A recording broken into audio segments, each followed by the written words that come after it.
평생 되새겨야 할 가장 중요한 진리. 바울은 믿음, 소망, 사랑 중 제일은 사랑이라고 했습니다. 그렇다면 사랑 중에 제일은 무엇일까요? 바로 하나님을 사랑하는 것입니다. 마태복음 22장 35에서 40절 그 중에 한 율법사가 예수를 시험하여 묻되 선생님 율법 중에서 어느 계명이 크니이까? 예수께서 이르시되 내 마음을 다하고 목숨을 다하고 뜻을 다하여 주 너의 하나님을 사랑하라 하셨으니 이것이 크고 첫째 되는 계명이요. 둘째도 그와 같으니 내 이웃을 내 자신같이 사랑하라 하셨으니 이 두 계명이 온 율법과 선지자의 강령이니라. 그럼 왜 하나님을 사랑하라는 것은 첫째 계명이고 이웃을 사랑하라는 것은 둘째 계명일까요? 그리고 왜 하나님은 모든 것을 다해서 사랑해야 하고 이웃은 단지 내 자신같이 사랑하면 되는 것일까요? 기독교 교육론이라는 책에서 어거스틴은 이렇게 말했습니다. 우리가 사랑할 것이 네 가지다. 첫째, 우리보다 높은 것. 둘째, 우리 자신. 셋째, 우리와 동등한 것. 넷째, 우리보다 낮은 것이다. 여기에 해답이 있는데 하나님은 가장 높으시고 으뜸이 되는 분이기 때문입니다. 하나님의 존재 자체와 신성이 그러합니다. 게다가 하나님은 독생자를 희생 제물로 내어주셨고 예수님은 우리를 위해 생명을 내어주신 분입니다. 그러므로 하나님은 우리의 전부를 요구하는 사랑을 요구할 자격이 충분한 분입니다. 하워드 스톰이 임사체험을 했을 때 그는 천국의 성도들에게 이런 말을 들었습니다. 너는 겉으로 드러난 것으로만 판단하지. 그러나 실제는 그렇지가 않다. 부귀, 재산, 육체적 아름다움, 장수 등이 인생의 성공이라고 생각하지. 그러나 이런 것들은 그다지 중요한 것들이 아니야. 하나님께 사랑받는 사람들 중 일부는 사랑, 지혜, 기쁨, 소망을 가졌지만 부귀, 권세, 물질, 육체적 아름다움, 장수의 선물은 전혀 누리지 못한 경우도 많다. 이런 것들은 인간의 영적 성장에 비교하면 무의미한 것이다. 세상의 삶은 재산의 획득, 권세, 쾌락 등과는 또 다른 문제이다. 우리에게 세상에서의 삶이 주어진 것은 단 하나의 목적 때문이다. 그것은 바로 하나님을 사랑하는 것이다. 하나님의 뜻이 무엇인지 알고 서로 사랑함으로써 하나님의 뜻을 실천하는 것이 하나님을 사랑하는 것이다. 그 외의 것은 이 세상에서의 짧은 삶의 목적으로 아무 의미가 없다. 이 책에 일부 의문스러운 내용이 있기는 하지만 이것은 참으로 옳은 말입니다. 진실로 인간에게 가장 중요한 것은 하나님을 사랑하는 것입니다. 그 중요성은 샴볼츠의 하나님과 동행하는 사람들이라는 책에 잘 나타나 있는데 그 책에서 그는 이렇게 썼습니다. 그리스도의 첫째 계명을 이루기 전에 우리의 정체성은 그리스도의 둘째 계명을 순종하는 데 연관되어진다. 누가복음 10장에서 예수님 자신이 이 두 법을 우선적으로 강조하셨다. 너는 마음을 다하고 성품을 다하고 힘을 다하여 내 하나님 여호와를 사랑하라. 원수를 갚지 말며 동포를 원망하지 말며 이웃 사랑하기를 내 몸과 같이 하라. 나는 여호와니라.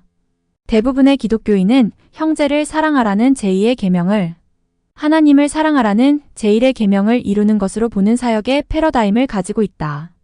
현재 교회의 문화에 의하면 사역에 초점을 믿지 않는 사람들을 하나님께 가까이 인도하는 데 맞추어 시간을 투자하지 않는다면 별로 가치가 없는 것으로 생각되는 것 같다. 그러나 성경은 이 부분에 있어 명확하다. 하나님을 사랑하는 첫 번째 계명에 대한 집중이 다른 사람을 사랑하라는 두 번째 계명을 낳게 되는 것이다. 우리가 예수님 사랑에 집중하면 그분의 사랑이 우리에게 흘러 다른 사람을 그리스도의 사랑으로 사랑하게 한다. 우리의 초점이 사람을 섬기는데 치중하게 되면 하나님을 사랑하는 것은 두 번째 또는 어떤 때는 더 낮은 자리를 차지하게 될 것이다. 많은 사역단체가 구약의 일꾼의 역할에 완전히 사로잡혀 있기 때문에 그들이 사역하는 사람들과 상호 종속 관계에 있다. 그들은 영원의 열매를 맺는 예수를 담고 하나님을 사랑하는 삶을 사는 것이 아니라 눈에 보이는 추수를 만들어 내도록 일한다. 우리의 정체감이 다른 사람을 돕는 데서 온다면 우리가 다른 사람에게 초점을 맞출 때 이 잘못된 초점이 관계나 사업이나 사역이 무너지는 요인이 된다. 교회는 하나님을 섬기는 것보다 교인을 섬기는 것에 그 정체감을 두어왔다. 우리가 성경에서의 제사장직을 공부해보면 제사장의 주 역할은 하나님의 아름다움으로 인해 하나님을 경배하고 그분을 바라보고 기도를 드리는 것이었다. 제사장들에게 아주 실질적으로 사람을 섬기는 책임도 있었지만 이것은 하나님을 사랑하고 섬기는 가장 높은 역할을 통해서만 이루어지는 것이다. 제사장직은 하나님과의 관계에 있어서 사람들의 필요를 충족시키기 위해서만 만들어진 구조가 아니다. 제사장은 사람들을 대신하여 하나님의 필요를 섬기기 위해 부르심을 받은 자들이다. 교회의 지도자들의 정체감이 다시금 건강해지기 위해서 바로 이 거룩한 제사장이 되어야 되는 것이다. 같은 책에서 그는 친구의 천국 환상을 소개했는데 바깥들에는 지난 세기의 치유, 가르침, 예언 분야의 놀라운 사역을 한 유명한 사역자들이 있었고 안뜰에는 믿음의 영웅으로 알려진 사람들이 있었습니다. 그들은 나는 예수님보다도 내 사역을 더 사랑했어요. 주님과 함께 시간을 보내기보다 내 사역과 시간을 더 많이 보냈지요. 나는 예수님과 함께하는 것보다도 이해와 지혜를 더 중시했어요. 내 삶이 그분과의 관계보다는 지적인 이해에 치중했어요 라고 말했습니다. 드디어 친구는 지성소에 들어갔는데 그곳에 한 여인이 있었습니다. 그녀는 유명하지도 큰 사역을 하지도 않았습니다. 그녀는 이렇게 말했습니다. 나는 그저 그분을 사랑할 따름입니다. 세상에서의 모든 삶을 통해 나는 그분만을 사랑했습니다. 내 삶에서 가치가 될 만한 거라고는 주님밖에 없었어요. 그저 다른 할 일이 없어서 주님과 나날을 보냈어요. 그저 그분을 사랑하고 그분이 내 삶에 허락한 사람들을 사랑했어요. 이 비유와도 같은 환상은 하나님이 성공을 어떻게 보시는가를 보여줍니다. 예수님은 사랑 이외에 어떤 성공에도 감동받지 않으십니다. 이제 하나님을 사랑하는 것이 얼마나 중요한지 아시겠지요. 하지만 예나 지금이나 인간에게는 가장 중요한 이 한 가지를 잊어버리고 나머지 부수적인 것들에 충실하려는 경향이 있습니다. 그런 일은 유대교 안에서뿐 아니라 초기 기독교 안에서도 일어났습니다. 요한복음 5장 42절 다만 하나님을 사랑하는 것이 너희 속에 없음을 알았노라. 요한계시록 2장 2에서 4절 내가 내 행위와 수고와 내 인내를 알고 또 악한 자들을 용납하지 아니한 것과 자칭 사도라하되 아닌 자들을 시험하여 그의 거짓된 것을 내가 드러낸 것과 또 내가 참고 내 이름을 위하여 견디고 게으르지 아니한 것을 아노라. 그러나 너를 책망할 것이 있나니 너의 처음 사랑을 버렸느니라. 슬프게도 이런 일은 오늘날도 교회 안에서 다반사로 일어납니다. 다른 부수적인 일들에는 열심이면서 가장 중요한 하나님을 사랑하는 것을 외면하는 것. 이것이야말로 믿는 자가 가장 빠지기 쉬운 함정입니다. 따라서 우리는 자신이 진정으로 하나님을 사랑하고 있는지 진지하게 자신을 점검해 볼 필요가 있습니다. 한편 우리가 하나님을 사랑하라는 계명을 지키려면 이 계명의 구체적인 뜻이 무엇인지 알아야 합니다. 그래서 내 마음을 다하고 목숨을 다하고 뜻을 다하고 힘을 다하여 주 너의 하나님을 사랑하라는 말씀의 의미를 알아보려고 합니다. 대부분의 학자들은 마음, 목숨, 뜻, 힘이 엄격하게 구분되는 것이 아니라 하나님께 전인격을 드리는 것을 의미한다고 말합니다. 주 우리가 전 존재를 다하여 하나님을 사랑해야 함을 의미하는 것이라고 생각합니다. 하지만 그 각각의 의미를 되새겨보는 것도 유익합니다. 그래서 각각의 의미를 살펴봄으로써 하나님을 구체적으로 어떻게 사랑해야 하는지에 대해 말씀드리고자 합니다. 1. 주 너의 하나님을 마음을 다하여 사랑하라. 신명기 6장 5절 너는 마음을 다하고 뜻을 다하고 힘을 다하여 내 하나님 여호와를 사랑하라. 마태복음 22장 37절 예수께서 이르시되 내 마음을 다하고 목숨을 다하고 뜻을 다하여 주 너의 하나님을 사랑하라 하셨으니 마가복음 12장 30절 내 마음을 다하고 목숨을 다하고 뜻을 다하고 힘을 다하여 주 너의 하나님을 사랑하라 하신 것이요. 이처럼 성경은 하나님을 사랑하되 먼저 마음을 다하여 사랑하라고 명령합니다. 그러면 과연 어떻게 하는 것이 마음을 다하여 하나님을 사랑하는 것일까요? 1. 진심으로 하나님을 사랑하는 것이 마음을 다하여 하나님을 사랑하는 것이다. 사랑은 무엇으로 하는 것일까요? 사랑은 무엇보다도 마음으로 하는 것입니다. 베드로전서 1장 22절 너희가 진리를 순종함으로 너희 영혼을 깨끗하게 하여 거짓이 없이 형제를 사랑하기에 이르렀으니 마음으로 뜨겁게 서로 사랑하라. 사랑은 마음의 문제입니다. 마음을 서로 주고받는 것입니다. 그러므로 하나님께 마음을 들이지 않으면 진정으로 하나님을 사랑하는 것이 아닙니다. 다음 성구들을 주의해서 보시기 바랍니다. 사무엘상 12장 24절 너희는 여호와께서 너희를 위하여 행하신 그 큰 일을 생각하여 오직 그를 경외하며 너희의 마음을 다하여 진실이 섬기라. 역대하 15장 15절 온 유다가 이 맹세를 기뻐한지라. 무리가 마음을 다하여 맹세하고 뜻을 다하여 여호와를 찾았으므로 여호와께서도 그들을 만나주시고 그들의 사방에 평안을 주셨더라.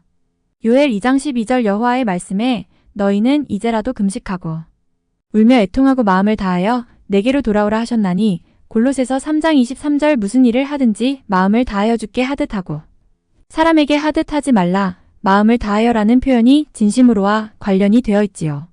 이처럼 마음을 다하여라는 말의 가장 기본적인 의미는 거짓이 아닌 진심으로입니다. 이 구절에서 거짓이 없이와 마음으로라는 부분에 주목하십시오. 그러면 마음을 다하여 사랑하라는 것이 거짓이 아니라 진정으로 사랑하라는 것임을 재확인할 수 있습니다. 잠언 23장 26절 내 아들아 내 마음을 내게 주며 내 눈으로 내 길을 즐거워할지어다. 여러분 어떻게 하시겠습니까? 하나님의 이 간곡한 요구를 거절하시겠습니까? 그러지 마십시오. 지금 즉시 여러분의 마음을 하나님께 드리십시오. 온 마음을 다 드리십시오. 그래서 마음을 다하여 하나님을 사랑하는 분들이 되시기 바랍니다. 이 하나님을 사모하고 그 얼굴을 구하는 것이 마음을 다하여 하나님을 사랑하는 것이다. 성경에 보면 마음을 빼앗긴 것의 부정적인 사례가 나옵니다. 호세아 4장 11절 음행과 묵은 포도주와 새 포도주가 마음을 빼앗느니라. 또 긍정적인 예도 나옵니다. 아가 4장 9절 내 누이 내 신부야 내가 내 마음을 빼앗았구나. 내 눈으로 한번 보는 것과 내 목에 구슬한 꿰미로 내 마음을 빼앗았구나. 옛날 유행가에 보면 어쩌다 마주친 그대 모습에 내 마음을 빼앗겨버렸네라는 가사가 있습니다. 이것이 사랑입니다. 그러면 마음을 빼앗기고 난 후에는 어떤 일이 일어날까요? 일단 사랑에 빠지면 자꾸 그 사람이 보고 싶어집니다. 그러므로 하나님을 간절히 사모하고 그 얼굴을 구하는 것, 이것이 마음을 다하여 하나님을 사랑하는 것입니다. 성경에는 이런 사랑을 보여주는 많은 구절들이 있습니다. 시편 24편 3절, 6절 여호와의 산에 오를 자가 누구며 그의 거룩한 곳에 설 자가 누구인가. 이는 여호와를 찾는 족속이요 야곱의 하나님의 얼굴을 구하는 자로다. 시편 27편 4절 내가 여호와께 바라는 한 가지. 1. 그것을 구하리니 곧 내가 내 평생에 여호와의 집에 살면서 여호와의 아름다움을 바라보며 그의 성전에서 사모하는 그것이라. 시편 42편 1절 하나님이여 사슴이 시냇물을 찾기에 갈급함 같이 내 영혼이 주를 찾기에 갈급하니이다. 시편 143편 6절 주를 향하여 손을 펴고 내 영혼이 마른 땅 같이 주를 사모하나이다. 그런데 오늘날 이 시편 기자처럼 하지 않고 입으로만 하나님을 사랑하고 하나님께 무관심하고 사모하지도 않으며 하나님의 얼굴을 구하지 않는 사람들이 얼마나 많은지 모릅니다. 역대상 22장 19절 이제 너희는 마음과 뜻을 바쳐서 너희 하나님 여호와를 구하라. 불행히도 목사들 중에도 이 사람 저 사람 만나러 다니느라 바쁘고 진득하게 앉아서 하나님을 구하지 않는 자들이 많습니다. 그리고 기도하는 사람들 중에도 여호와께 구하는 사람은 많으나 여호와를 구하는 사람은 매우 적습니다. 우리는 절대 그들처럼 신앙생활 하지 맙시다. 하나님께 나아가 하나님 자신을 구하고 또 구하는 사람이 됩시다. 3. 하나님을 기쁘게 해드리고자 하는 것이 마음을 다하여 하나님을 사랑하는 것이다. 사람이 누군가에게 마음을 빼앗기고 사랑에 빠지면 자신은 뒷전이 됩니다. 열심히 사랑하는 사람을 기쁘게 하길 원합니다. 이런 특징은 연애하는 남자들에게 매우 두드러지게 나타납니다. 그들은 데이트 장소와 메뉴와 일정을 모두 상대방 위주로 짭니다.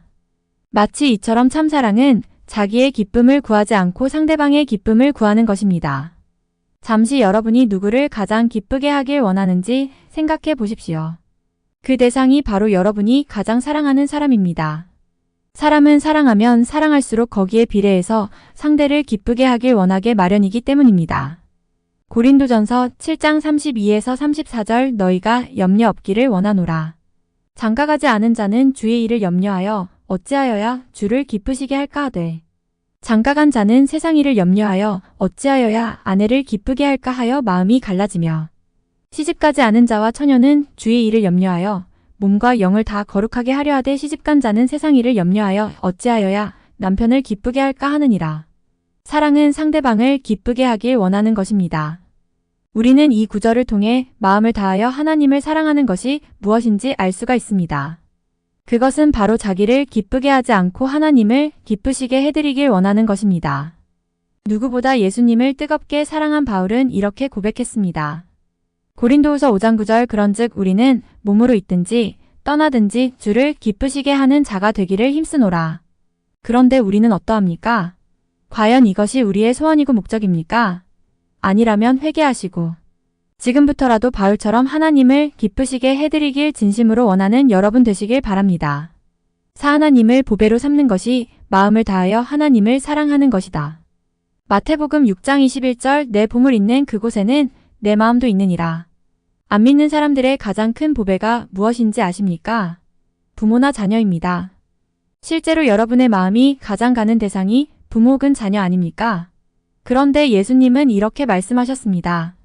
마태복음 10장 37절 아버지나 어머니를 나보다 더 사랑하는 자는 내게 합당하지 아니하고 아들이나 딸을 나보다 더 사랑하는 자도 내게 합당하지 아니하며 자세히 보면 남편이나 아내가 빠졌습니다. 예수님이 참 지혜로우신 것 같습니다. 왜냐하면 예나 지금이나 원수 같은데 할 수 없이 같이 사는 부부들이 많기 때문입니다. 아무튼 보통 부모나 자식에게 가장 마음이 가는데 주님은 부모나 자식을 주님보다 더 사랑하는 것을 허용치 않으셨습니다. 마음을 다하여 하나님을 사랑하라는 것은 이처럼 예수님을 가장 귀히 여기라는 것입니다. 그러므로 우리는 찬송가 94장 주 예수보다 더 귀한 것은 없네의 가사를 진심으로 고백할 수 있어야 합니다. 1. 주 예수보다 더 귀한 것은 없네. 이 세상 부귀와 바꿀 수 없네. 영죽은 내 대신 돌아가신 그 놀라운 사랑 잊지 못해. 2. 주 예수보다 더 귀한 것은 없네. 이 세상 명예와 바꿀 수 없네. 이전에 즐기던 세상 일도 주 사랑하는 맘 뺏지 못해. 3. 주 예수보다 더 귀한 것은 없네. 이 세상 행복과 바꿀 수 없네. 유혹과 핍박이 몰려와도 주 섬기는 내 맘 변치 않아. 세상 즐거움 다 버리고 세상 자랑 다 버렸네. 주 예수보다 더 귀한 것은 없네. 예수밖에는 없네. 혹 여러분 중에 내가 왜 이렇게까지 하나님을 사랑해야 하나? 꼭 이렇게까지 해야 하나?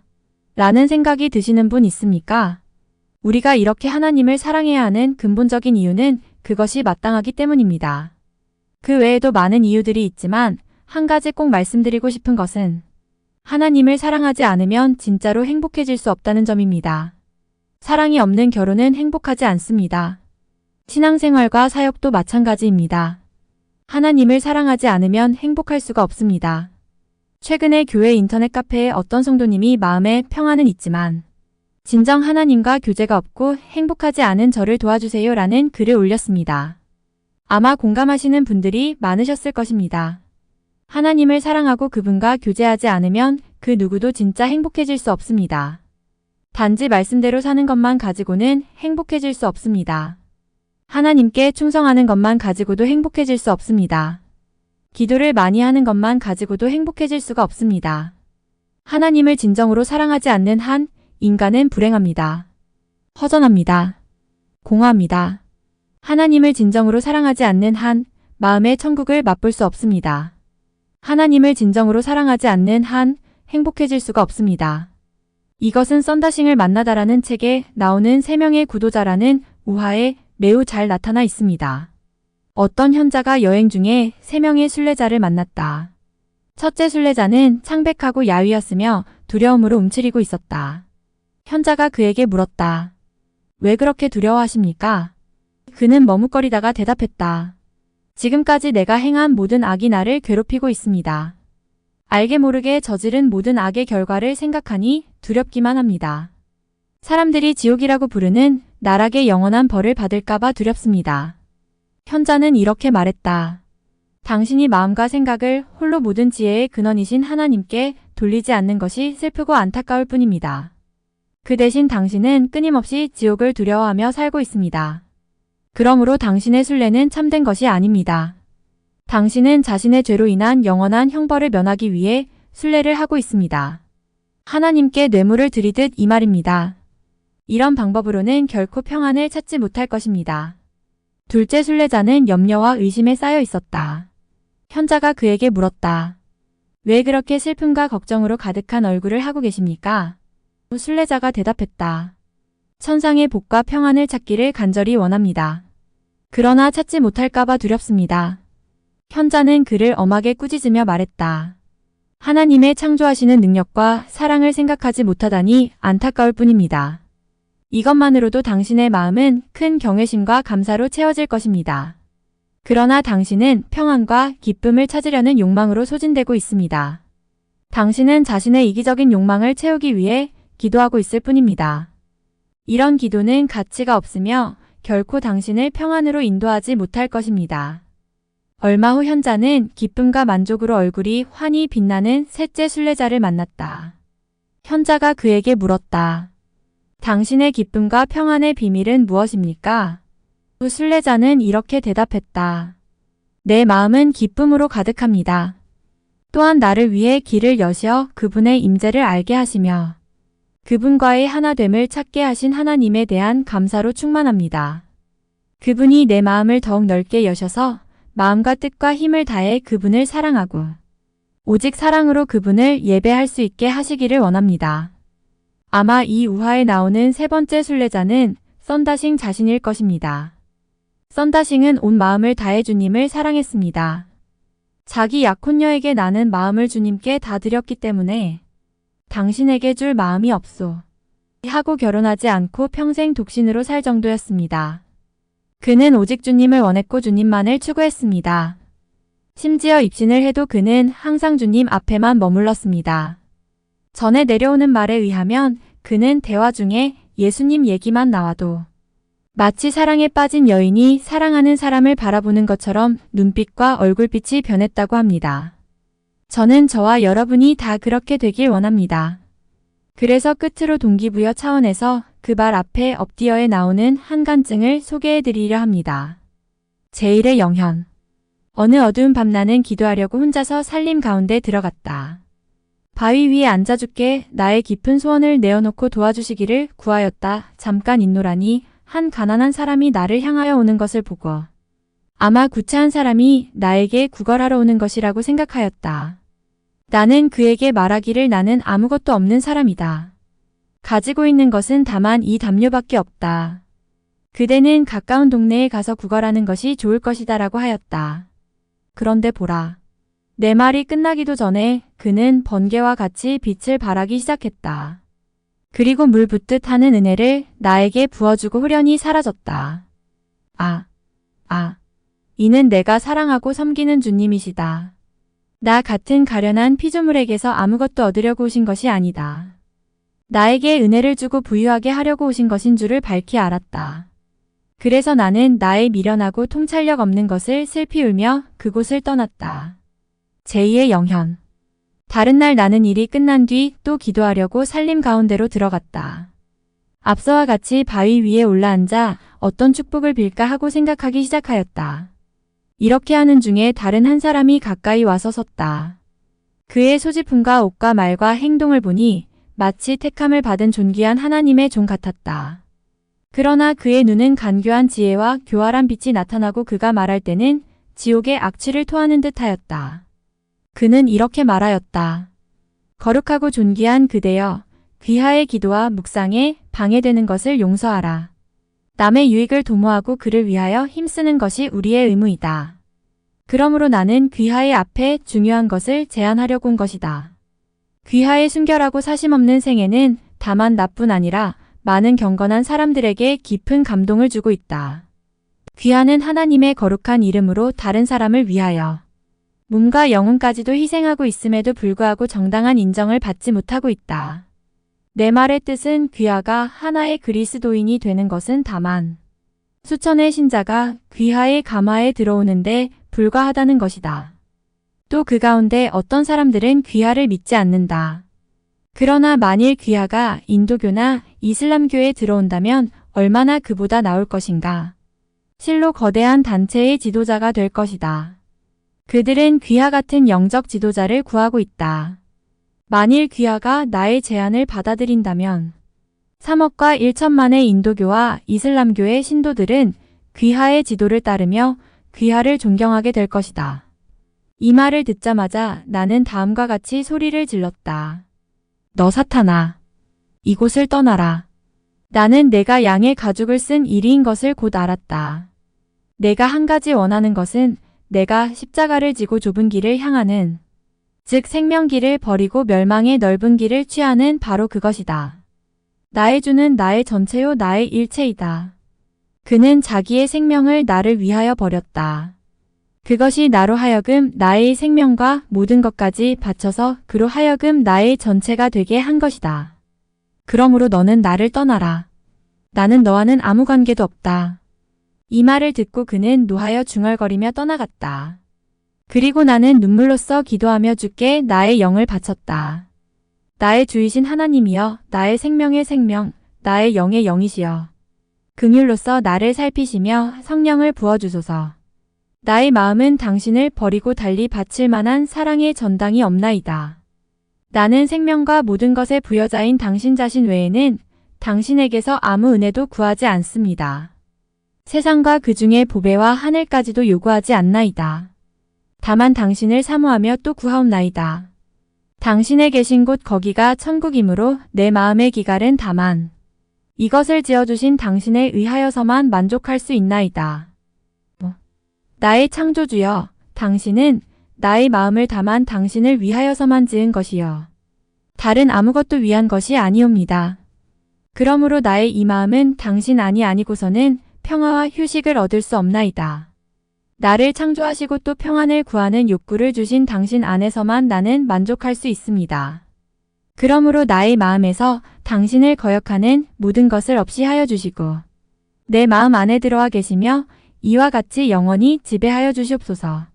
내가 이와 같이 기도하고 일어날 때에 한 빛나는 모양을 보았다. 광이 찬란한 아름다운 모양으로 나의 앞에 섰다. 그는 한마디도 말하지 않았다. 또 나의 눈은 눈물에 젖어서 밝히 볼 수가 없었다. 그러나 그로부터 생명을 주는 광선과 같은 빛이 매우 힘있게 나의 마음에 비쳐 들어올 때 나의 영혼은 그 중에 잠겨 들어갔다. 그때 나는 곧 사랑하는 나의 구주가 나의 앞에 선 것을 알았다. 나는 곧 나의 섰던 바위에서 내려서 그의 발 앞에 몸을 던졌다. 그는 그 손으로 친히 내 마음의 열쇠를 잡았다. 그리고 그 열쇠로 나의 내부의 방을 열고 그의 거룩한 임재로서 내 마음을 충만케 하셨다. 그래서 나는 안을 보나 밖을 보나 어디를 보든지 다만 주만을 보았다. 그때부터 나는 인간의 마음이 하나님의 보좌여 성인 것을 알았다. 이와 같이 그가 들어온 때부터 나의 마음속에는 천국이 열리었다. 여러분 썬다싱처럼 되고 싶지 않으십니까? 우리 모두 썬다싱처럼 우리 마음을 하나님께 드립시다. 우리 마음을 온전히 예수님께 드립시다.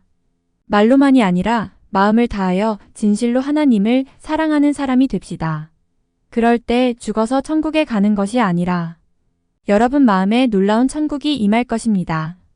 셋째 하늘에 이끌려 올라간 바울과 같은 경험을 하지 않는다 할지라도 우리가 땅에 발을 밟고 살아간다 할지라도 천국을 경험하게 될 것입니다. 천국의 평안과 천국의 기쁨과 천국의 만족과 천국의 영광을 경험하게 될 것입니다. 그 결과 우리는 참으로 만족하게 될 것이고 세상에서 가장 행복한 사람 중에 한 명이 될 것입니다. 더 이상 재벌을 부러워하지 않을 것입니다. 더 이상 세상의 권력 잡은 자들을 부러워하지 않을 것입니다. 더 이상 세상에 명예 있는 자들이나 인기 있는 자들이나 성공한 자들을 부러워하지 않을 것입니다. 자신이 세상에서 가장 복받은 사람이고 가장 행복한 사람 중에 하나라는 것을 분명히 알고 이 상태에 머물기를 원하게 될 것입니다. 아멘. 2. 주 너의 하나님을 목숨을 다하여 사랑하라. 마태복음 22장 37절 예수께서 이르시되 내 마음을 다하고 목숨을 다하고 뜻을 다하여 주 너의 하나님을 사랑하라 하셨으니 마가복음 12장 30절 내 마음을 다하고 목숨을 다하고 뜻을 다하고 힘을 다하여 주 너의 하나님을 사랑하라 하신 것이요 본래 신앙생활은 목숨 걸고 하는 것입니다. 왜냐하면 죽고 사는 것보다 무한히 더 중요한 영원한 운명을 결정짓는 것이 신앙이기 때문입니다. 때문에 주님께 목숨을 바치는 것은 제자가 지불해야 할 가장 기본적인 대가입니다. 누가복음 9장 24절 누구든지 제 목숨을 구원하고자 하면 잃을 것이요. 누구든지 나를 위하여 제 목숨을 잃으면 구원하리라. 누가복음 14장 26절 물은 내게 오는 자가 자기 부모와 처자와 형제와 자매와 더욱이 자기 목숨까지 미워하지 아니하면 능히 내 제자가 되지 못하고 누가복음 17장 33절 무릇 자기 목숨을 보전하고자 하는 자는 잃을 것이요 잃는 자는 살리리라. 이런 대가를 진실로 지불할 용의가 있는 사람이 참 신자입니다. 그래서 바울은 참 신자들을 이렇게 묘사했습니다. 로마서 14장 7에서 8절 우리 중에 누구든지 자기를 위하여 사는 자가 없고 자기를 위하여 죽는 자도 없도다. 우리가 살아도 주를 위하여 살고 죽어도 주를 위하여 죽나니 그러므로 사나 죽으나 우리가 주의 것이로다. 성경에 보면 다윗의 세 용사들도 주군을 위해 기꺼이 목숨을 바치려 했습니다. 사무엘하 23장 14에서 17절 그때에 다윗은 산성에 있고 그때에 블레셋 사람의 요새는 베들레헴에 있는지라. 다윗이 소원하여 이르되 베들레헴 성문 곁 우물물을 누가 내게 마시게 할까. 함의 세 용사가 블레셋 사람의 진영을 돌파하고 지나가서 베들레헴 성문 곁 우물물을 길어 가지고 다윗에게로 왔으나 다윗이 마시기를 기뻐하지 아니하고 그 물을 여호와께 부어드리며 이르되 여호와여 내가 나를 위하여 결단코 이런 일을 하지 아니하리이다. 이는 목숨을 걸고 갔던 사람들의 피가 아니니까 하고 마시기를 즐겨하지 아니하니라. 세 용사가 이런 일을 행하였더라. 다윗은 이스라엘의 왕이었지만 예수님은 만왕의 왕이십니다. 그러니 우리는 7배나 더 기꺼이 예수님을 위해 목숨을 바칠 수 있어야 하지 않을까요? 더구나 예수님은 우리를 위해 자신의 목숨을 내어주신 분입니다. 세상에 이런 왕이 어디 있습니까? 보통은 신하가 왕을 위해 죽는데 예수님의 경우 왕이 백성들을 위해 죽어주셨습니다. 그러므로 우리는 기꺼이 그리고 마땅히 주님을 위하여 목숨을 바칠 수 있어야 합니다. 예수님은 마태복음 24장에서 우리가 살고 있는 시대라 할 수 있는 종말에 대해 이렇게 예언하셨습니다. 마태복음 24장 9절 그때에 사람들이 너희를 환난에 넘겨주겠으며 너희를 죽이리니 너희가 내 이름 때문에 모든 민족에게 미움을 받으리라. 또 사도 요한은 말세에는 목숨을 아끼지 않는 사람들이 승리한다고 했습니다. 요한계시록 12장 10에서 11절 내가 또 들으니 하늘에 큰 음성이 있어 이르되 이제 우리 하나님의 구원과 능력과 나라와 또 그의 그리스도의 권세가 나타났으니 우리 형제들을 참소하던 자 곧 우리 하나님 앞에서 밤낮 참소하던 자가 쫓겨났고 또 우리 형제들이 어린 양의 피와 자기들이 증언하는 말씀으로써 그를 이겼으니 그들은 죽기까지 자기들의 생명을 아끼지 아니하였도다. 그런데 선지자 다니엘은 마지막 때에 대해 특별히 이런 예언을 했습니다. 다니엘 11장 32절 그가 또 언약을 배반하고 악행하는 자를 속임수로 타락시킬 것이나 오직 자기의 하나님을 아는 백성은 강하여 용맹을 떨치리라. 이 예언은 주목할 만한 가치가 충분합니다. 왜냐하면 마지막 시대를 사는 우리가 어떻게 해야 승리할 수 있는지 그 비결을 보여주기 때문입니다. 다니엘에 의하면 용기는 내겠다고 낼 수 있는 것이 아닙니다. 하나님을 사랑하고 하나님과 깊이 교제하여 하나님을 진실로 알아야 위험할 때 용기를 낼 수 있습니다. 용기는 사랑에서 나옵니다. 자녀를 사랑하는 부모는 자녀를 위해 목숨을 바칠 수 있습니다. 서로 사랑하는 연인들도 서로를 위해 목숨을 바칠 수 있습니다. 용기가 사랑에서 나오기 때문입니다. 마찬가지로 진정으로 예수님을 사랑하는 사람은 주님을 위해 목숨을 바칠 수 있습니다. 이것이 곧 목숨을 다하여 하나님을 사랑하는 것입니다. 이 진리는 베드로를 통해서 확인됩니다. 그는 대장부요 강인한 어부입니다. 자신이 능히 주님을 위해 죽을 수 있다고 생각했습니다. 그러나 박해가 다가오자 맥없이 3번이나 예수님을 부인했습니다. 주님은 그런 베드로를 찾아오셔서 내가 나를 사랑하느냐? 고 3번 물으십니다. 주님께 대한 진정한 사랑만이 진짜 주님을 위해 죽을 수 있는 비결임을 상기시켜 주신 것입니다. 한편 베드로와 달리 바울은 처음부터 목숨을 다해 주님을 사랑했습니다. 사도행전 15장 25절 사람을 택하여 우리 주 예수 그리스도의 이름을 위하여 생명을 아끼지 아니하는 자인 우리가 사랑하는 바나바와 바울과 함께 너희에게 보내기를 만장일치로 결정하였노라. 사도행전 20장 24절 내가 달려갈 길과 주 예수께 받은 사명 곧 하나님의 은혜의 복음을 증언하는 일을 마치려 하매는 나의 생명조차 조금도 귀한 것으로 여기지 아니하노라. 하지만 요즘 목사들과 신자들을 보면 이와 딴판입니다. 너무 계산적이고 용기가 없습니다. 어쩌면 그렇게들 비겁한지 탄식이 절로 나옵니다. 이것은 약은 것이 아니라 어리석은 것입니다. 왜냐하면 주님이 누구든지 제 목숨을 구원하고자 하면 잃을 것이요. 누구든지 나를 위하여 제 목숨을 잃으면 구원하리라라고 분명히 말씀하셨기 때문입니다. 이것은 참 진리입니다. 최근에 저는 부분적으로나마 이것이 진리라는 것을 경험했습니다. 카페에 그것을 글로 올렸습니다. 할렐루야. 살고자 하면 죽고 죽고자 하면 산다는 말씀이 맞습니다. 지난 3달 동안 성도님들이 떨어지든 말든 하나님의 명령에 순종하여 동성애 시리즈 설교를 했습니다. 특히 지난달은 성도들을 잃을 각오는 물론 잡혀 들어갈 각오까지 하고 민감한 정치에 대해 양심을 따라 조금도 가감하지 않고 외쳤습니다. 그리고 오늘 한 달 출석 인원 보고가 올라오는 날이라서 조마조마하는 마음으로 보았습니다. 그런데 이게 웬일이래요? 첫째 주인 6월 3일은 그 전주보다 88명 증가. 둘째 주인 6월 10일은 다시 79명 증가. 셋째 주인 6월 17일은 다시 68명 증가. 마지막 주인 6월 24일 오늘은 다시 78명 증가. 매주 증가했네요. 한 달 동안 무려 313명의 출석 인원이 늘었습니다. 할렐루야. 너무 감사한 일입니다.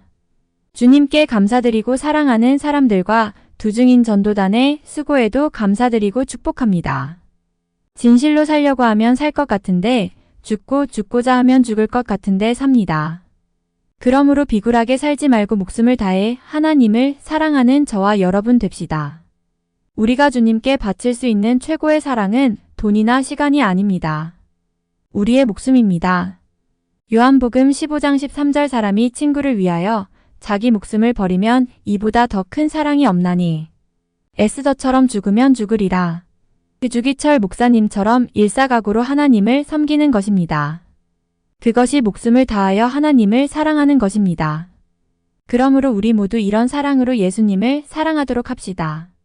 한편 저는 목숨을 다하여 하나님을 사랑하라는 말을 통해 죽는 그 순간까지 변치 말고 하나님을 사랑하는 것의 중요성을 생각하게 되었습니다. 예수님은 제자들을 사랑하시되 끝까지 사랑하셨습니다. 요한복음 13장 6월절 전에 예수께서 자기가 세상을 떠나 아버지께로 돌아가실 때가 이른 줄 아시고 세상에 있는 자기 사람들을 사랑하시되 끝까지 사랑하시니라. 예수님은 12사도뿐 아니라 저와 여러분도 끝까지 사랑하십니다. 그 사랑이 변하지 않는다는 것입니다. 하나님은 독생자를 주시기까지 우리를 사랑하셨습니다. 독생자를 주시기까지, 즉 아들보다 우리를 더 사랑하셨으니 정말 아버지 아닙니까? 하나님은 진짜 저와 여러분의 아버지이십니다. 또 예수님은 자신의 목숨을 내어주시기까지 우리를 사랑하셨습니다. 자기 자신보다 우리를 더 사랑하셨습니다. 예수님은 진실로 저와 여러분의 영적인 신랑이십니다. 그리고 하나님은 독생자를 내어주신 그 사랑으로 지금도 우리를 사랑하십니다. 예수님도 십자가에 자신을 내어주신 그 사랑으로 지금도 변함없이 우리를 사랑하십니다. 그러므로 하나님이 여러분을 사랑하신다는 것을 믿으시기 바랍니다. 우리의 사랑은 변할 수 있어도 예수님의 사랑은 절대 변하지 않습니다. 그러므로 우리도 주님을 변함없이 사랑해야 합니다. 에베소서 6장 24절 우리 주 예수 그리스도를 변함없이 사랑하는 모든 자에게 은혜가 있을지어다.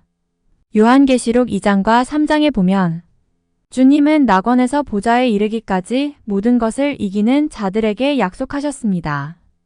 우리는 단지 성공하는 데서 멈추지 말고 반드시 이기는 자가 되어야 합니다. 성공은 지혜, 능력, 열심으로 가능합니다.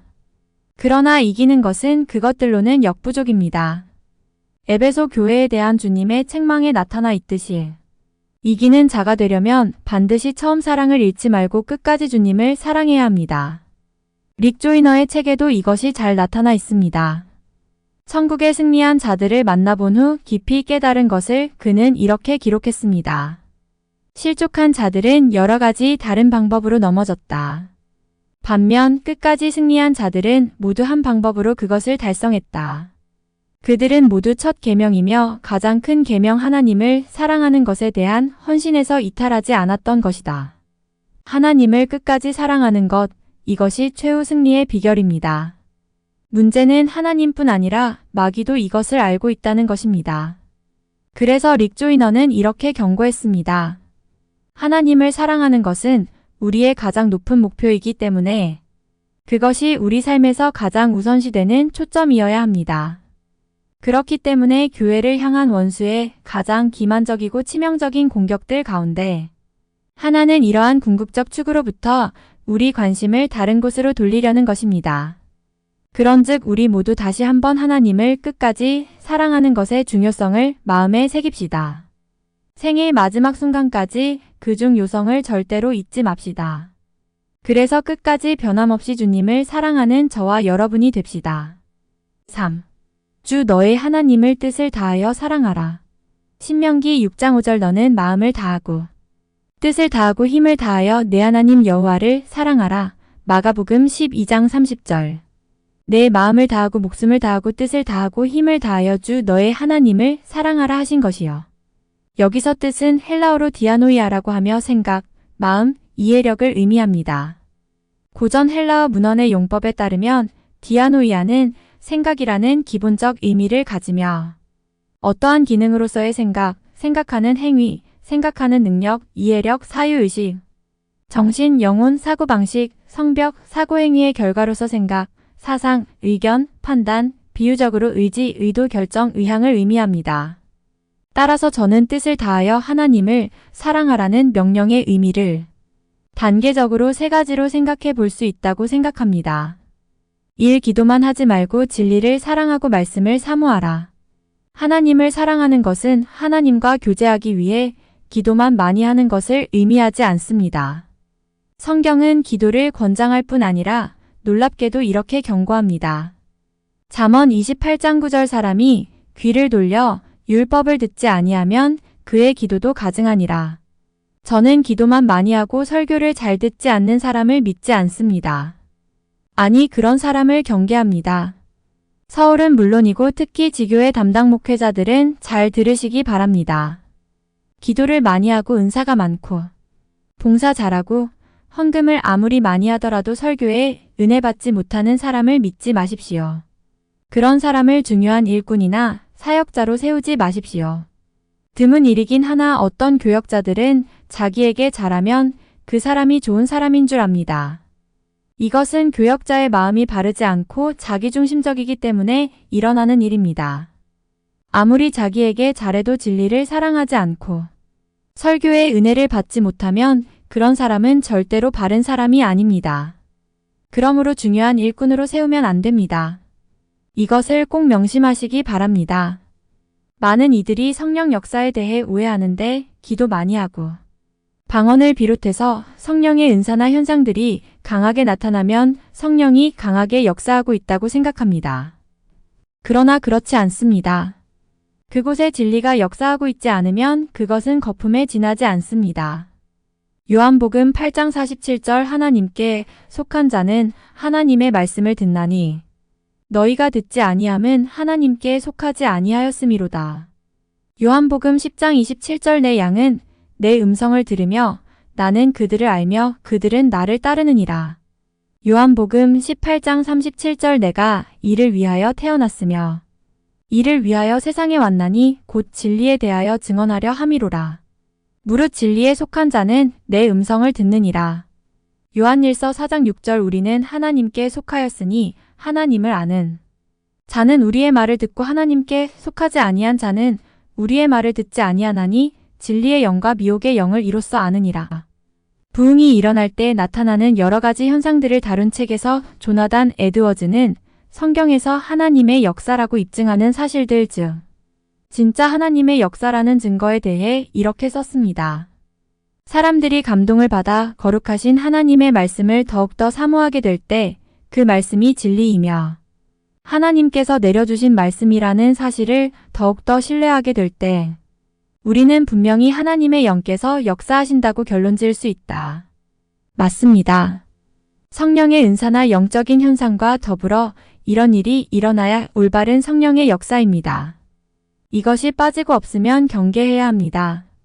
우리는 기도나 방언이나 은사나 영적인 현상이 아니라 이것을 통해 각 사람을 분별하고 교회나 운동을 분별해야 합니다. 진짜 부흥인가 아닌가도 이것으로 평가해야 합니다. 왜냐하면 예수님이 말씀한 대로 성령님은 진리의 영이시고 사도 바울이 말한 대로 성령의 검은 곧 하나님의 말씀이기 때문입니다. 그러므로 말씀이 그 사람 속에서 살아서 역사하지 않으면 결코 바른 은혜를 받은 것이 아닙니다. 시편 기자는 누구보다 하나님을 깊이 사랑했습니다. 그런데 시편 119편에 의하면 그는 또 하나님의 말씀을 매우 사모하고 사랑했습니다. 시편 119편 20절 주의 규례들을 항상 사모함으로 내 마음이 상하나이다. 시편 119편 97절 내가 주의 법을 어찌 그리 사랑하는지요. 내가 그것을 종일 작은 소리로 읊조리나이다. 시편 119편 123절 내 눈이 주의 구원과 주의 의로운 말씀을 사모하기에 피곤하니이다. 시편 119편 127절 그러므로 내가 주의 계명들을 금 곧 순금보다 더 사랑하나이다. 시편 119편 131절 내가 주의 계명들을 사모함으로 내가 입을 열고 헐떡였나이다. 시편 119편 140절 주의 말씀이 심히 순수함으로 주의 종이 이를 사랑하나이다.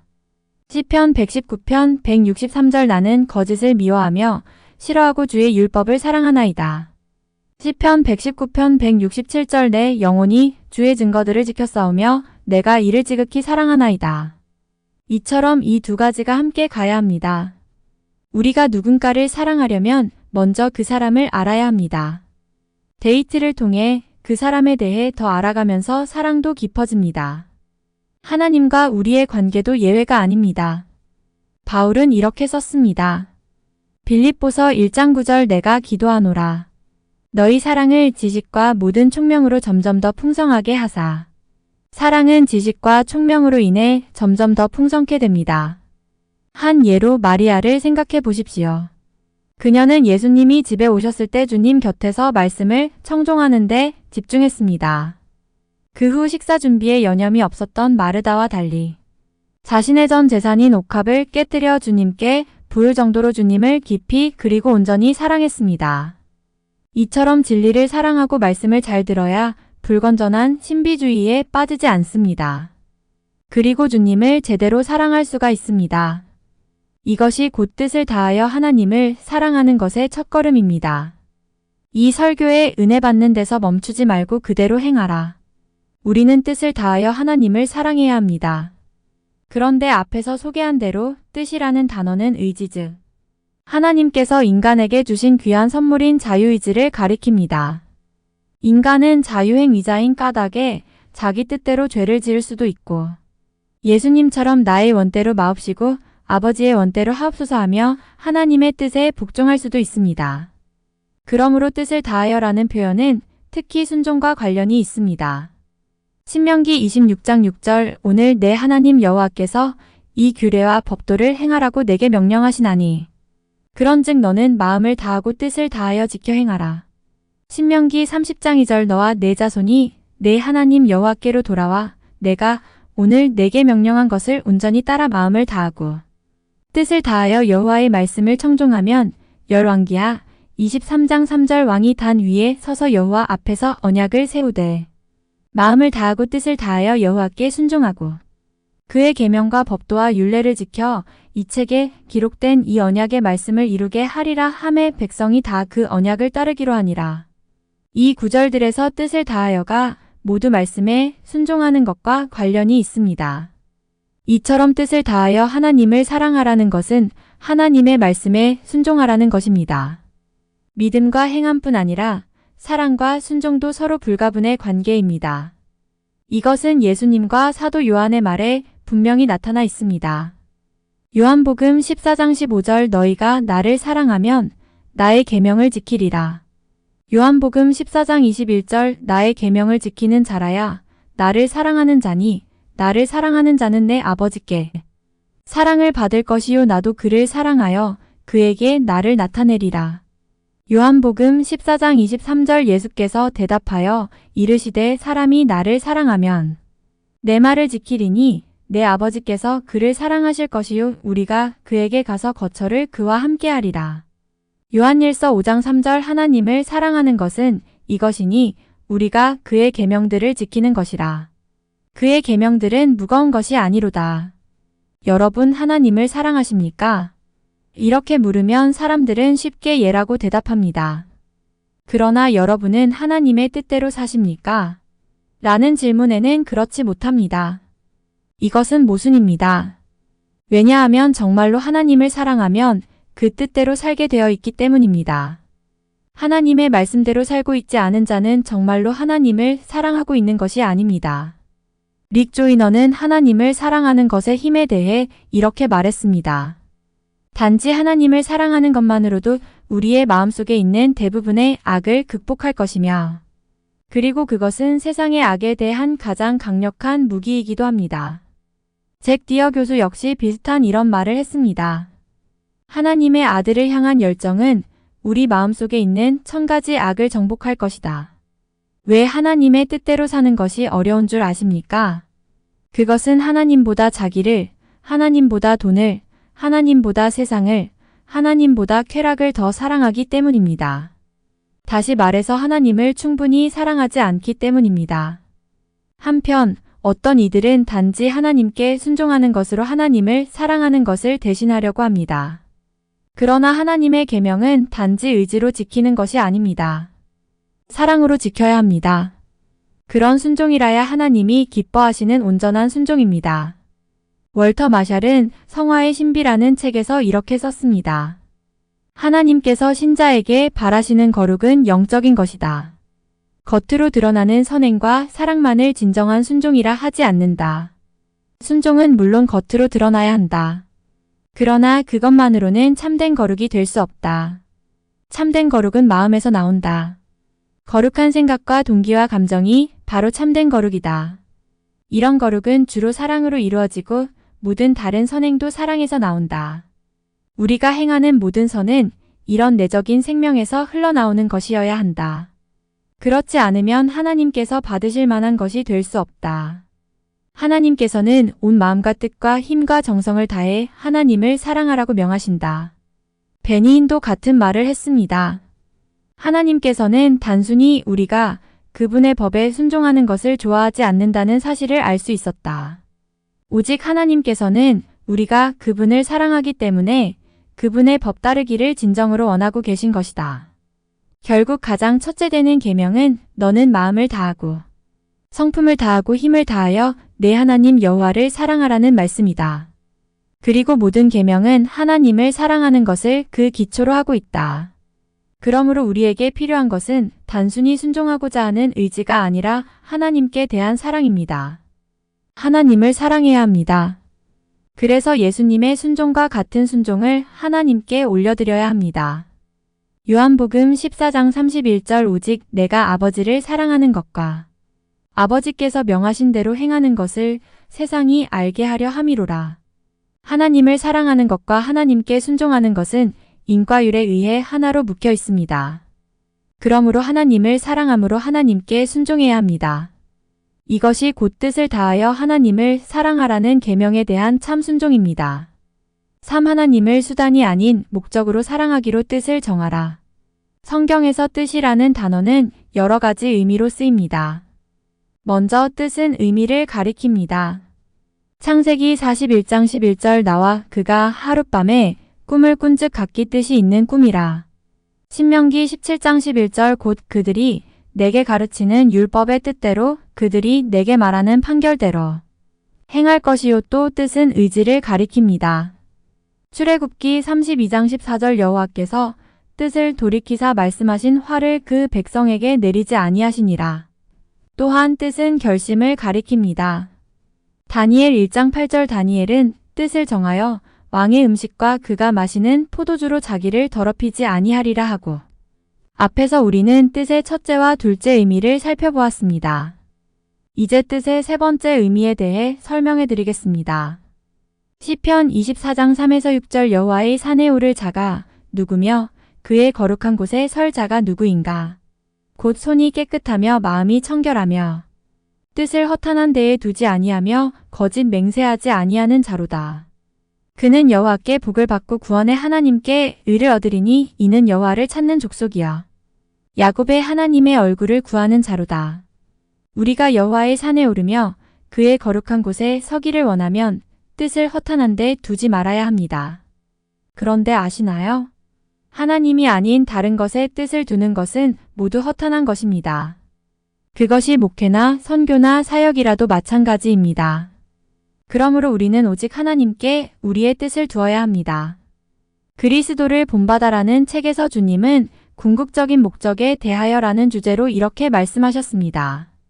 내 아들아, 내가 만일 참 행복을 구하고자 한다면 내가 곧 너의 가장 높고 궁극적인 목적이 되어야 하느니라.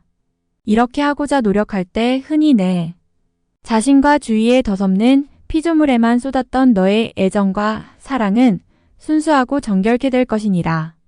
또 릭 조이너는 이런 말을 했습니다. 하나님을 사랑하는 것은 우리의 가장 높은 목표이기 때문에 그것이 우리 삶에서 가장 우선시되는 초점이어야 합니다. 맞는 말이지요. 그런데 이게 쉽질 않습니다. 왜냐하면 인간은 타락했고 자기중심적이기 때문입니다. 존 스토트는 기독교의 기본 진리라는 책에서 타락한 인간의 상태를 이렇게 묘사했습니다. 첫째 계명은 이웃에 대한 우리의 임무가 아니라 하나님께 대한 우리의 의무와 관계된 것임을 주목하는 것이 중요하다.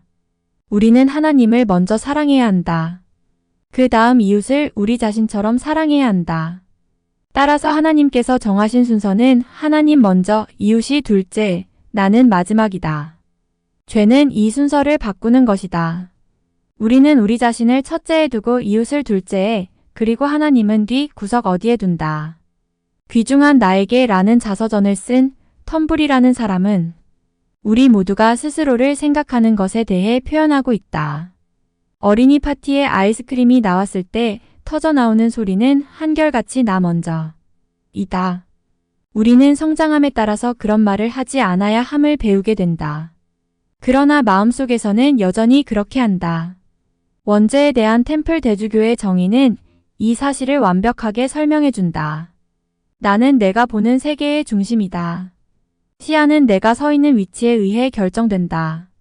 현대를 사는 그리스도인이라는 책에서 존 스토트는 다시 인간의 실태를 이렇게 묘사했습니다. 구원과 마찬가지로 죄는 전통적인 기독교의 어휘에 속해 있는 단어이다. 사람들은 흔히 나는 죄인이 아니야 라고 말한다. 그들은 죄를 살인이나 간음, 도둑질과 같은 구체적이고 다소 감각적인 악행들과 연관시키는 듯이 보이기 때문이다. 그러나 죄라는 말은 그보다 더 광범위한 의미를 지니고 있는 말이다. 나는 특별히 대주교인 월리엄 템플의 가르침을 통해 성경에서 말하는 죄는 우선 자기중심성을 의미한다는 것을 배웠을 때 정말로 놀랐던 것을 기억할 수 있다. 왜냐하면 하나님의 두 가지 큰 계명은 첫째로 우리가 온 생명을 다해서 그분을 사랑하는 것이고 둘째로 우리가 우리 자신을 사랑하는 것처럼 우리 이웃을 사랑하는 것이기 때문이다. 그렇다면 죄는 이 순서를 뒤바꾸는 것이다. 그것은 우리 자신을 첫 번째로 놓고는 사실상 우리 자신의 자율성을 선포하며 우리에게 별 지장이 없다면 우리의 이웃을 그 다음으로 놓으며 그리고 하나님을 눈에 띄지 않는 뒷부분 어딘가에 놓아둔다. 여러분 자신의 실체가 보이십니까? 신음이 터져 나올 것만 같지요. 혹은 비명을 지를 것 같은 기분 아닙니까? 우리는 모두 자기가 생각하는 것보다 훨씬 더 자기중심적입니다. 그래서 하나님을 추구하는 것까지도 이기심에 의해 오염될 수 있습니다. 하나님을 목적으로 추구해야 하는데 자기가 원하는 것을 얻기 위한 수단으로 추구할 수가 있다는 말입니다. 실제로 많은 사람들이 그렇게 합니다. 그래서 한국 교회가 이 모양이고 이 나라가 이 모양인 것입니다. 그런데 하나님의 사람 모세는 그러지 않았습니다. 출애굽기 33장 1에서 3절, 15에서 18절 여호와께서 모세에게 이르시되 너는 내가 애굽 땅에서 인도하여 낸 백성과 함께 여기를 떠나서 내가 아브라함과 이삭과 야곱에게 맹세하여 내 자손에게 주기로 한 그 땅으로 올라가라. 내가 사자를 너보다 앞서 보내어 가나안 사람과 아모리 사람과 헷 사람과 브리스 사람과 히위 사람과 여부스 사람을 쫓아내고 너희를 적과 꿀이 흐르는 땅에 이르게 하려니와 나는 너희와 함께 올라가지 아니하리니 너희는 목이 곧은 백성인즉 내가 길에서 너희를 진멸할까 염려함이니라 하시니 모세가 여호와께 아뢰되 주께서 친히 가지 아니하시려거든 우리를 이곳에서 올려보내지 마옵소서. 나와 주의 백성이 주의 목전에 은총 입은 줄을 무엇으로 알리이까? 주께서 우리와 함께 행하심으로 나와 주의 백성을 천하 만민 중에 구별하심이 아니니이까. 여호와께서 모세에게 이르시되 내가 말하는 이 일도 내가 하리니 너는 내 목전에 은총을 입었고 내가 이름으로도 너를 알미니라. 모세가 이르되 원하건대 주의 영광을 내게 보이소서. 이스라엘 백성의 목표는 젖과 꿀이 흐르는 가나안 복지에 들어가는 것이었습니다. 그들에게 하나님은 그들의 목적을 위한 수단이었습니다. 이제 그들이 왜 자주 그렇게 불평하고 하나님께로부터 돌아섰는지 이해가 되시지요. 이와 달리 하나님의 사람 모세의 목표는 하나님 자신이었습니다. 이것이 모세와 이스라엘의 근본적인 차이입니다. 이것은 떡을 위해 예수님을 찾았던 무리들과 제자들의 차이이기도 합니다. 여러분은 이 둘 중 어디에 속해 있습니까? 모세입니까? 이스라엘 백성입니까? 제자입니까? 군중입니까? 혹 후자에 속해 있다고 생각되면 지금 당장 하나님을 사랑하되 수단이 아닌 목적으로 사랑하기로 결단하십시오. 그리고 참으로 그렇게 사랑할 수 있는 은혜를 하나님께 구하십시오. 그래서 진실로 하나님을 목적으로 추구하는 여러분 되시기를 바랍니다. 4. 주 너의 하나님을 힘을 다하여 사랑하라. 신명기 6장 5절 너는 마음을 다하고 뜻을 다하고 힘을 다하여 내 하나님 여호와를 사랑하라. 마가복음 12장 30절 내 마음을 다하고 목숨을 다하고 뜻을 다하고 힘을 다하여 주 너의 하나님을 사랑하라 하신 것이요 힘을 다하여라는 말은 우리가 가진 모든 역량을 다해 하나님을 사랑하라는 것입니다. 많은 이들이 돈을 많이 벌고 성공하기 위해서 삽니다. 이것은 방향을 잃은 것입니다. 우리는 성공을 위해서 살면 안 됩니다. 하나님을 위해 성공하길 원해야 합니다. 왜냐하면 그 결과가 판이하게 다르기 때문입니다. 일례로 우리나라에 큰 교회들이 많습니다. 그러나 우리 교회와 다른 큰 교회들이 왜 그렇게 다를까요? 이유는 간단합니다.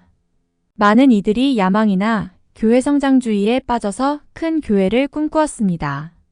그래서 교회가 성장한 다음에도 손익 계산을 하고 자기를 위해서만 움직이지 절대로 나라와 교회 전체를 위해서 움직이지 않습니다. 저는 15년이 넘도록 어려운 개척교회를 하면서 큰 교회들의 이기심을 보았습니다. 그래서 하나님께 하나님과 한국교회와 열방을 위해 교회가 부흥케 해달라고 기도해왔습니다. 성공이 저의 목적이 아니라 성공을 통해 하나님을 섬기는 것이 저의 목적이었습니다. 그래서 우리 교회가 돈 씀씀이나 사역들이 다른 교회들과 그렇게 다른 것입니다. 이 말씀을 드리자니 김승규 장로님 생각이 납니다. 그분은 서울대 법대를 졸업하고 사법고시에 합격한 후 30년간 검사 생활을 하셨습니다. 그리고 검찰의 별이라는 검사장으로 있다가 법무부 장관이 되셨고 국정원 원장까지 지내셨습니다. 지금은 법무법인 로고스의 고문으로 계십니다. 그런데 이런 분이 사제까지 털어가면서 종북 세력, 동성애 차별금지법, 이슬람 난민 유입, 낙태 허용법 반대, 이번에 애석하게도 통과된 양심적 병역, 거부 문제에 이르기까지 나라와 교회를 위해 전방위적으로 열심히 활동하고 계십니다. 성공한 데서 만족하지 않고 자기의 모든 역량을 다해 하나님을 섬기고 있는 것입니다. 이처럼 우리도 마땅히 힘을 다해, 즉 모든 역량을 다해서 하나님을 섬겨야 합니다. 한편 힘을 다하여라는 말은 굉장히 범위가 넓은 말입니다. 우리가 가진 모든 역량을 다 뜻하기 때문입니다. 하지만 저는 힘을 다하여 하나님을 사랑하라는 말이 성경에 2번 나오듯이 다음 2가지를 강조하고 싶습니다. 1. 힘을 다하여라는 말은 몸으로 봉사하라는 말이다. 이것은 다음 구절들 안에 밝히 드러나 있습니다. 창세기 31장 6절 그대들도 알거니와 내가 힘을 다하여 그대들의 아버지를 섬겼거늘 전도서 9장 10절 내 손이 이를 얻는 대로 힘을 다하여 할지어다. 골로새서 1장 29절 이를 위하여 나도 내 속에서 능력으로 역사하시는 이의 역사를 따라 힘을 다하여 수고하노라. 이 구절들에 비추어 볼 때 힘을 다하여 하나님을 사랑하라는 것은 주님을 위해 몸으로 봉사하라는 것입니다. 목회자만 사명이 있는 것이 아닙니다. 교회는 그리스도의 몸이기 때문에 모든 신자들에게 각자의 부르심과 은사가 있습니다. 그러므로 그에 맞게 충성해야 합니다. 저는 이 기회에 식당 봉사와 주차 봉사를 비롯한 각종 봉사자, 찬양팀, 교회 학교 교사, 새가족팀, 셀 리더, 예언사역자, 치유사역자, 도중인 전도단 단원들을 칭찬해드리고 싶습니다. 여러분, 이분들을 본받아 여러분도 입으로만 하나님을 사랑하지 말고 몸으로 하나님을 사랑하시기 바랍니다. 우리는 주의 일을 할 때 반드시 하나님을 사랑하는 마음으로 해야 합니다. 이 설교를 준비할 때 제게 이런 깨달음이 왔습니다. 하나님을 사랑해야 나의 양이 아니라 주님의 양이 되고 나의 일이 아니라 주님의 일이 된다. 요한복음 21장 15에서 17절 그들이 조반 먹은 후에 예수께서 시몬 베드로에게 이르시되 요한의 아들 시몬아 내가 이 사람들보다 나를 더 사랑하느냐 하시니 이르되 주님 그러하나이다. 내가 주님을 사랑하는 줄 주님께서 아시나이다. 이르시되 내 어린 양을 먹이라 하시고 또 두 번째 이르시되 요한의 아들 시몬아 내가 나를 사랑하느냐 하시니 이르되 주님 그러하나이다. 내가 주님을 사랑하는 줄 주님께서 아시나이다. 이르시되 내 양을 치라 하시고 세 번째 이르시되 요한의 아들 시몬아 내가 나를 사랑하느냐 하시니 주께서 세 번째 내가 나를 사랑하느냐 하심으로 베드로가 근심하여 이르되 주님 모든 것을 아시오매 내가 주님을 사랑하는 줄을 주님께서 아시나이다. 예수께서 이르시되 내 양을 먹이라. 하나님을 사랑해야 성도가 내 양이 아니라 하나님의 양이 됩니다. 그래서 교회를 자기 왕국이 아니라 하나님의 나라로 세워갈 수가 있습니다. 또 하나님을 사랑해야 주의 일을 할 때 자기 일이 되지 않고 예수님의 일이 됩니다. 무슨 뜻이냐고요? 빌립보서 2장 19에서 22절 내가 디모데를 속히 너희에게 보내기를 주 안에서 바람은 너희의 사정을 알므로 안위를 받으려 함이니 이는 뜻을 같이하여 너희 사정을 진실히 생각할 자가 이밖에 내게 없음이라. 그들이 다 자기 일을 구하고 그리스도 예수의 일을 구하지 아니하되 디모데의 연단을 너희가 안하니 자식이 아버지에게 함같이 나와 함께 복음을 위하여 수고하였느니라. 오늘날 주의 일을 한다지만 사실은 자기를 위해 일하는 사람들이 많습니다. 그래서 교회에 분열이 생기고 당이 생기는 것입니다. 그럴 위험성은 저와 여러분에게도 있습니다. 그렇게 되지 않으려면 하나님을 사랑해야 합니다. 그래야 자기가 아니라 정말로 하나님을 위해서 일하는 자가 될 수 있습니다. 잊지 마십시오. 오직 그런 사람만이 주님이 인정하시는 참된 주의 종이고 일꾼입니다. 이 힘을 다하여라는 말은 재물을 하나님을 위하여 쓰라는 말이다. 성전을 건축하기 위해 다윗이 모았던 금과 은의 수량은 너무 많아서 믿을 수가 없을 정도입니다. 금과 은의 총량이 4만 톤이 넘습니다. 그래서 난액으로 분류될 정도입니다. 다윗에게 인색함이라고는 없었습니다. 마가복음 14장 8절 그는 힘을 다하여 내 몸에 향유를 부어 내 장례를 미리 준비하였느니라. 이 구절 역시 다윗의 건축 헌금 못지않게 감동적입니다. 마리아는 결혼을 위해 여러 해 동안 모은 것을 전부 예수님께 부었습니다. 마리아에게서 우리는 인색함을 조금도 찾아볼 수가 없습니다. 이 두 사건이 보여주듯이 힘을 다하여 하나님을 사랑하라는 말 안에는 제물로 하나님을 섬기라는 의미가 들어 있습니다. 우리는 어리석은 부자처럼 되어선 안 됩니다. 오늘날 많은 사람들이 그렇듯이 그는 자기에 대해서는 부했으나 하나님께 대해서는 그렇지 못했습니다. 즉 자기를 위해서는 돈을 펑펑 써도 하나님을 위해서는 아까워서 쓰지 못했습니다. 누가복음 12장 16에서 21절 또 비유로 그들에게 말하여 이르시되 한 부자가 그 밭에 소출이 풍성함에 심중에 생각하여 이르되 내가 곡식 쌓아둘 곳이 없으니 어찌할까 하고 또 이르되 내가 이렇게 하리라. 내 곡간을 열고 더 크게 짓고 내 묻은 곡식과 물건을 거기 쌓아두리라.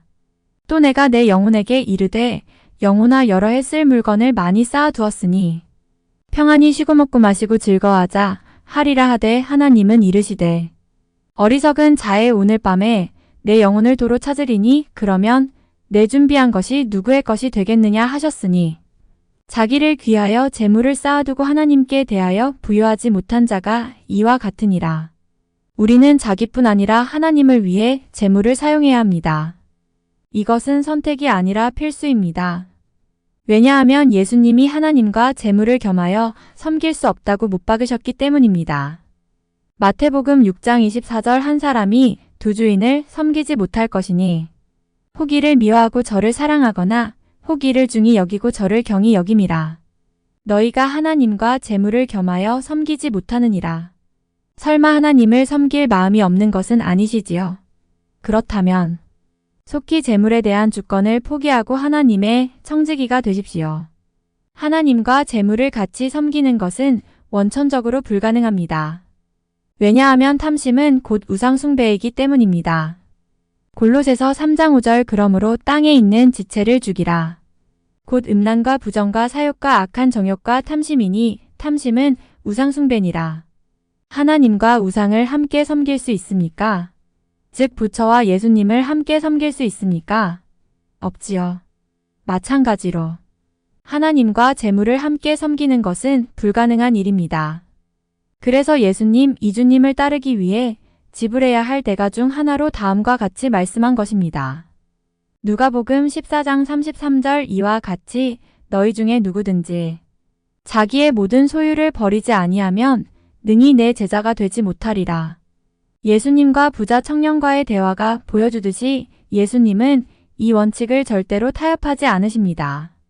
그러므로 얼렁뚱땅 지나갈 생각 말고 지금 하나님의 청지기로 살아가기로 결단하는 여러분 되시기를 바랍니다. 끝으로 여러분에게 이것을 상기시켜드리고 싶습니다. 마태복음 6장 21절 내 보물 있는 그곳에는 내 마음도 있느니라. 누가복음 12장 34절 너희 보물 있는 곳에는 너희 마음도 있으리라. 사람의 마음은 보물이 있는 곳에 있습니다. 주소지가 같습니다. 마음과 보물은 한 곳에 있고 하나로 움직입니다. 마음의 길과 보물의 길이 같다는 말입니다. 그런데 사랑은 마음을 주는 것입니다. 그래서 누군가를 진정으로 사랑하게 되면 반드시 그를 위해 돈을 쓰게 되어 있습니다. 연애 시절에 돈을 쓰는 것이 아깝던가요? 전혀 아깝지 않았지요. 그리고 자녀를 위해 돈을 쓰는 것이 아깝습니까? 전혀 아깝지 않지요. 그 이유는 사랑 때문입니다. 그렇다면 하나님에 대해서는 어떻습니까? 솔직히 말해 보십시오. 하나님을 위해 돈을 쓰는 것이 아깝습니까? 아깝지 않습니까? 이것은 속된 질문이 아닙니다. 가장 영적인 질문 중에 하나입니다. 요한일서 3장 17에서 19절 누가 이 세상의 재물을 가지고 형제의 궁핍함을 보고도 도와줄 마음을 닫으면 하나님의 사랑이 어찌 그 속에 거하겠느냐? 자녀들아 우리가 말과 혀로만 사랑하지 말고 행함과 진실함으로 하자. 이로써 우리가 진리에 속한 줄을 알고 또 우리 마음을 주 앞에서 굳세게 하리니 우리는 말과 혀로만 사랑하지 말고 행함과 진실함으로 사랑해야 합니다. 문맥에 의하면 이것은 형제의 필요에 실제로 반응하는 것입니다. 즉 돈을 쓰는 것입니다. 하나님에 대해서도 마찬가지입니다. 만약 우리가 하나님의 필요에 물질로 반응하지 않는다면 진짜로 하나님을 사랑하고 있는 것이 아닙니다. 말과 혀로만 하나님을 사랑하고 있는 것입니다. 우리는 기꺼이 그리고 아낌없이 하나님을 위해 돈을 쓸 수 있어야 합니다. 오직 그런 사람이 행함과 진실함으로 하나님을 사랑하는 자들입니다. 김미진 간사님이 쓴 왕의 재정이라는 책이 있는데 그 책에 보면 이런 간증이 나옵니다. 나는 내 어머니처럼 단순한 분을 본 적이 없다. 어머니는 성경을 백독도 더하셨다. 내가 어머니에게 성경에 무슨 말이 있나요? 하고 물으면 어머니는 성경에 별말 없다. 오직 하나님 사랑, 이웃 사랑이다라고 말씀하셨다. 어머니는 자신의 시간과 에너지와 재물을 사용하실 때 기준이 딱 두 가지였다. 내가 이것을 하나님을 사랑하고 이웃을 사랑하는 데 쓰는가? 어머니는 그거면 충분하다고 늘 말씀하셨다. 참으로 도전이 되는 간증이지요. 여러분 혹 재물을 자신과 가족을 위해서만 사용하고 있지 않습니까? 그러면 안 됩니다. 하나님과 이웃을 위해서도 기꺼이 돈을 쓸 수 있어야 합니다. 그렇게 하지 않는 자는 진정으로 하나님과 이웃을 사랑하는 자가 아닙니다. 하나님은 이 문제에 있어서 절대로 속지 않으십니다. 그러므로 여러분도 자신에게 속지 말고 이 기회에 반드시 이 문제를 해결하고 넘어가시기를 바랍니다. 결론을 말씀드리겠습니다. 윈영재의 책 하늘에 속한 사람에 보면 이런 간증이 나옵니다. 결혼 후 덜린과 나는 아이를 가질 것을 생각했다. 그러나 공안원이 내 이름과 사진이 실린 전단을 곳곳에 붙여놓았기 때문에 우리 부부는 많은 시간을 함께 보내지 못했다.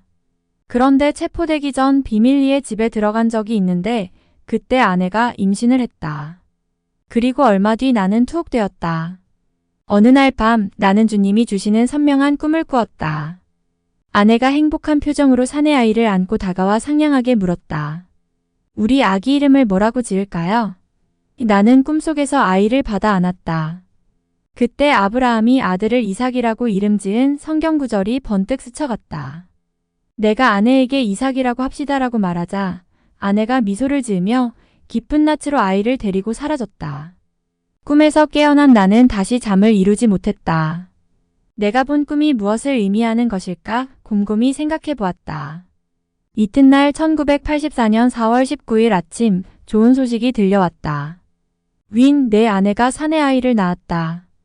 며칠 후 집에서 축하잔치를 연단다. 내 아내가 아들 이름을 뭐라고 지어야 할지 묻더라. 여기 종이와 펜을 받아라. 나는 그 즉시 지난밤에 꾼 꿈을 떠올렸다. 그리고 간수에게 감사를 표한 후 종이에 썼다. 아이의 이름은 이삭이오. 이어가 태어난 내 아들에게 몇 마디 적었다. 사랑하는 내 아들 이삭아, 내가 태어날 때 아빠는 예수 그리스도의 이름 때문에 옥에 갇혀 있었단다. 내 아들아, 나는 내 얼굴을 보기 전까지 살아있을지 모르겠구나. 사람들은 자기 자식들이 성공하기를 원한다. 그러나 아빠는 내가 주 예수님을 따르고 사랑하기만을 바란다. 이삭아, 항상 주님을 신뢰하고 순종해라. 그러면 너는 하나님의 사람으로 자라갈 것이다. 아빠가 간증을 읽을 때 저는 제 아들 주원이 생각이 났습니다. 주원이의 이름은 주님만을 원합니다. 왜 약자입니다. 저는 주원이가 더도 말고 덜도 말고 이름 그대로 되길 원합니다. 나아가서 나의 영적인 자녀들인 우리 교회 성도님들도 주님만을 원하는 주원이가 되길 원합니다. 제가 그것을 원하는 이유는 그것이 마땅할 뿐 아니라 참으로 행복할 수 있는 비결이고 최고의 복이기 때문입니다. 사사기 5장 31절 여호와여 주의 원수들은 다 이와 같이 망하게 하시고 주를 사랑하는 자들은 해가 힘있게 도둠 같게 하시옵소서 하니라. 이 말씀은 세상 어떤 예언보다도 더 확실한 예언입니다. 일시적으로는 그렇게 보이지 않을 수도 있지만 긴 안목으로 보면 반드시 그렇게 됩니다. 주를 미워하는 자들은 망하고 주님을 사랑하는 자들은 해가 힘있게 도둠같이 됩니다. 그렇게 될 수밖에 없습니다. 왜냐하면 하나님을 사랑하는 자는 하나님의 말씀대로 살게 마련인데 하나님께서는 그런 자들에게 이렇게 약속하셨기 때문입니다.